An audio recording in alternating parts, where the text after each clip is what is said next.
പല്ലിൻ്റെ മഞ്ഞ നിറം പലരുടെയും ആത്മവിശ്വാസം കെടുത്തുന്ന ഒന്നാണ്. ചിരിക്കാൻ പോലും മടി തോന്നിപ്പിക്കുന്ന ഒന്ന്.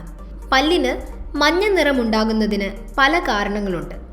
പുകവലി, കോള പോലുള്ള പാനീയങ്ങളുടെ അമിതമായ ഉപയോഗം എന്നിവ പല്ലിൻ്റെ മഞ്ഞ നിറത്തിന് കാരണമാകുന്നു.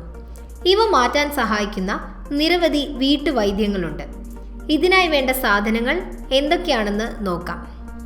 1 ടേബിൾ സ്പൂൺ മഞ്ഞൾപ്പൊടി, 1 ടേബിൾ സ്പൂൺ ചെറുനാരങ്ങ നീര്, 1 ടേബിൾ സ്പൂൺ ഉപ്പ്. ഇനി ഇതുണ്ടാക്കുന്ന വിധം നോക്കാം. മഞ്ഞൾപ്പൊടി അല്പനേരം ചൂടാക്കുക. ഇതിൽ അല്പം ചെറുനാരങ്ങ നീര്, ഉപ്പ് എന്നിവ കലർത്തുക. ഇത് പേസ്റ്റ് പരുവത്തിൽ ആയി കഴിയുമ്പോൾ പല്ലിൽ പുരട്ടുക. 10 മിനിറ്റിന് ശേഷം തണുത്ത വെള്ളം ഉപയോഗിച്ച് ഇത് കഴുകിക്കളയുക. ഈ ചെറിയൊരു പൊടിക്കൈയിലൂടെ പല്ലിന് നല്ല വെളുത്ത നിറം ലഭിക്കുന്നതാണ്.